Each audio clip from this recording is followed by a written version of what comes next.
This video is sponsored by Skillshare, which offers thousands of inspiring classes for creative and curious people. Jordan's messages. The Constant. No, it's not a Lost reference. Josh was confused.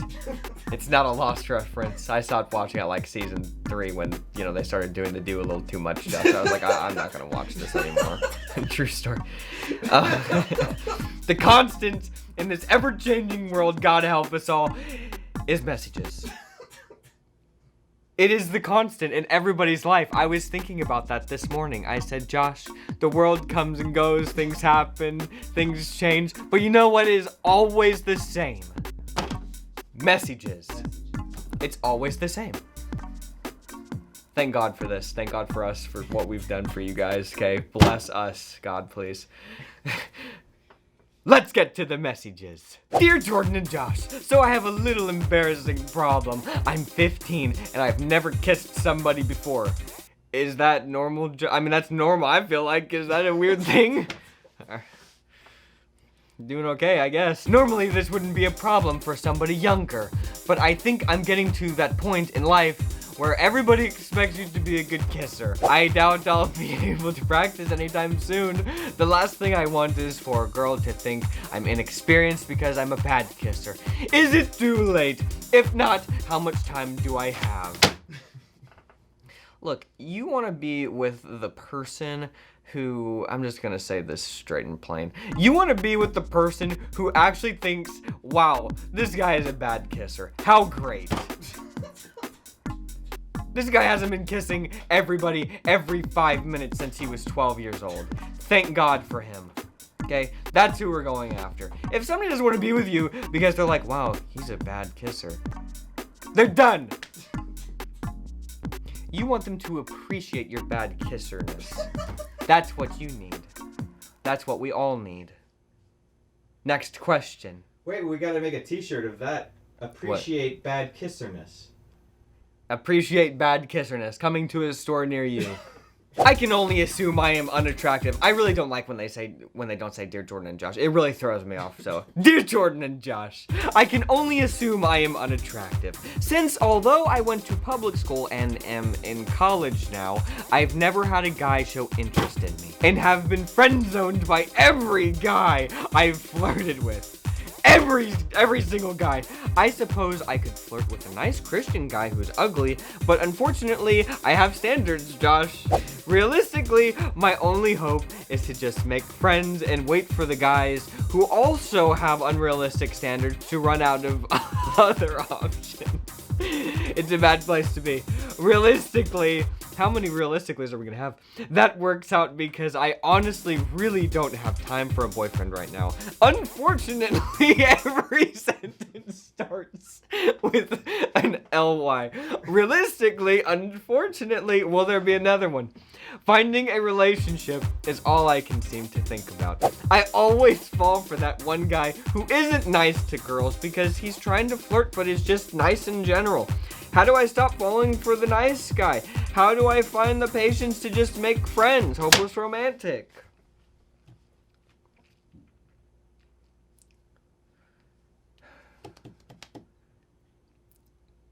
How do you do this?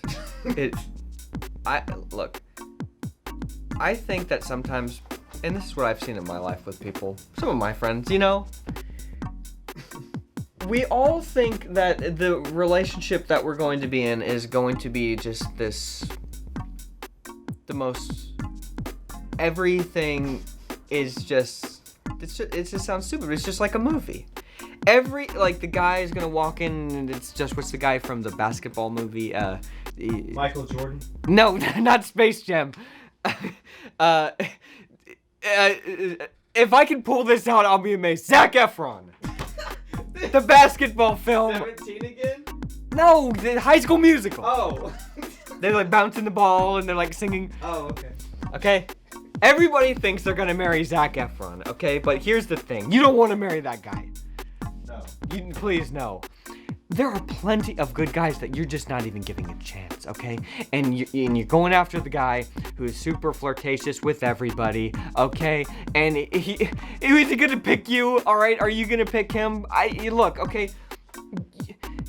You have your vision so narrowed down, it's laser focused, and you are missing out on the hundreds of people around you who are like, wow, she's super attractive. I really like her. She's just going after this guy, Zac Efron, okay? Hate him, but she really loves this guy. Wow. Hundreds, I'm telling you. Hundreds. You seem like a great person, okay? They are out there, I'm telling you. They are. And as soon as you move that laser focus to a little, make the beam a little bigger, you'll realize it. And you'll be like, wow, Jordan was right. The Constant. 2021. Can you believe it? You're sitting here watching messages and you're thinking, I am learning from Jordan about life. Now I just need to learn some new skills this year too. And that's why we recommend you check out Skillshare. Skillshare is an online learning community with thousands of inspiring classes for creative and curious people. Explore new skills, deepen existing passions, and get lost in creativity. They have something for everyone, regardless of how much you already know going in. A class we recommend is Storytelling 101, Character Conflict, Context, and Craft, taught by Daniel Jose Older. He's got really interesting exercises he challenges you to do in order to hone your skills and learn about writing an interesting story. Like, he asks you to write a short story about something that happened in your neighborhood over the course of 1 hour. It's pretty cool. Skillshare is curated specifically for learning, meaning there are no ads and they're always launching new premium classes, so you can stay focused and follow wherever your creativity takes you. And it's less than $10 a month with an annual subscription. Plus, the first 1,000 people to use the link in my description will get a free trial of Skillshare Premium membership. Again, that's a free trial of Premium membership when you click the link in the description. Do it! Now! Let's get to the messages. Do you think people just accidentally write my name wrong? Jordan. Jordan. No, it's not Dan. It's Den. D-E-N. That's not even a way to spell Jordan. Hi there, Jordan and Josh. I've come for advice. Well, obviously. Okay, what a waste of my time. A friend of mine, best friend actually, recently invited me to watch a Christmas movie with him and his family. I of course said yes, and we had a wonderful time. While we were there, he said I was pretty. Helped me into the car, and she's realizing what this actually was. And we had a lot of physical contact during the film. Nothing inappropriate, Josh. Nothing inappropriate. All very sheltered Christian messages, land-friendly things. He paid for both our snacks and the tickets. He was really nervous when he asked me, and while we were there, he complimented me a lot. I know he likes me. That's not my question.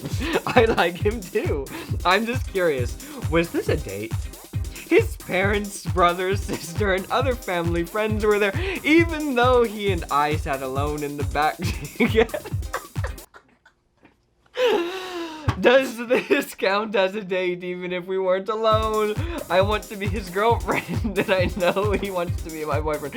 But if this was a date and he does like me, why hasn't he already asked me to be his boyfriend? I'm already for making the first move. That kind of stuff doesn't worry me. I understand. As a guy yourself, why is he acting like that?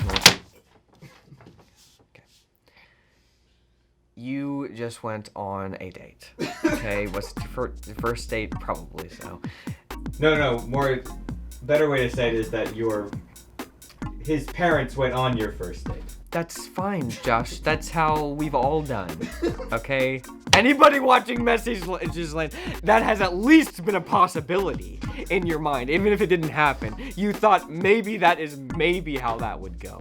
I want to know, what is Messages Land appropriate physical contact when on a date at the movie? Okay, I'll explain. It's simple. It's very simple, okay?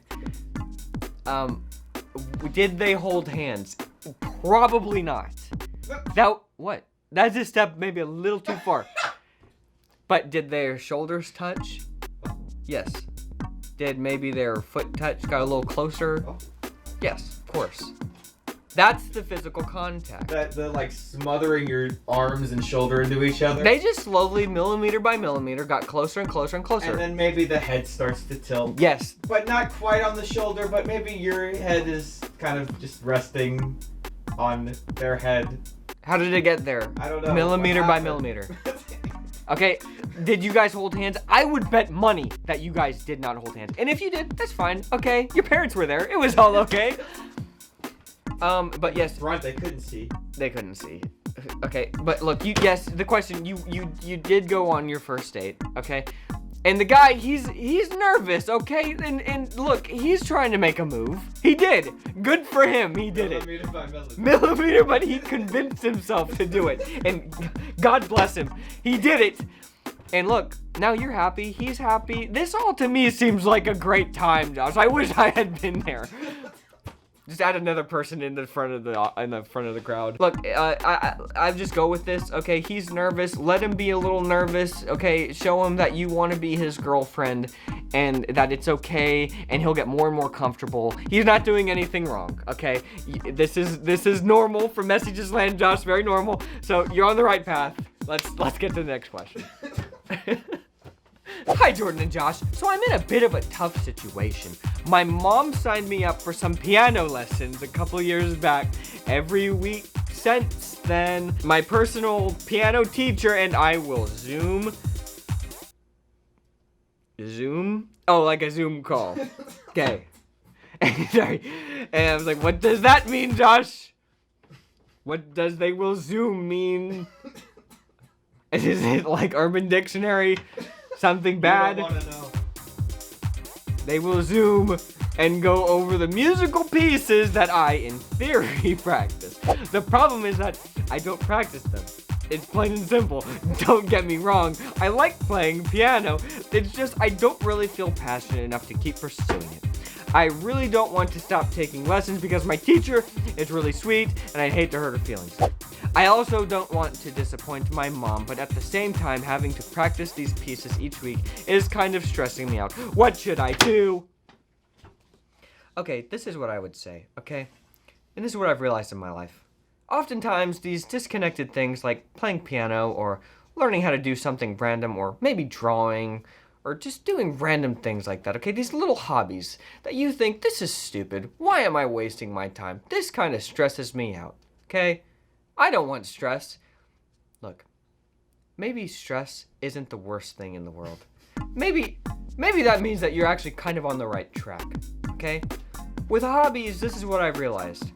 If these things are something that you might think, oh, maybe I should stop doing this. Maybe this is pointless.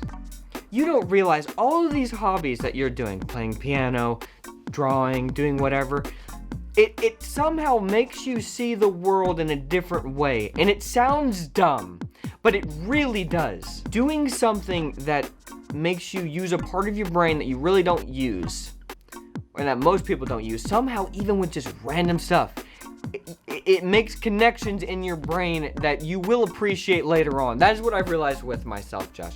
When I do random things or just read random things that I think, this is maybe a waste of time, it just somehow connects and it helps me to see the world in a different way.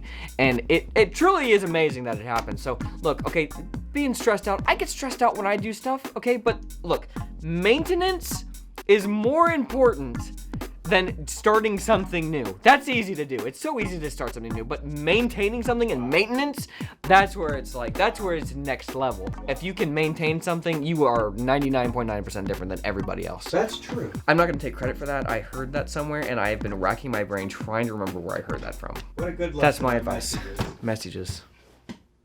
You know, in the world, you don't know what you're gonna get day by day. You have no clue what's gonna happen. What to expect? You have no idea.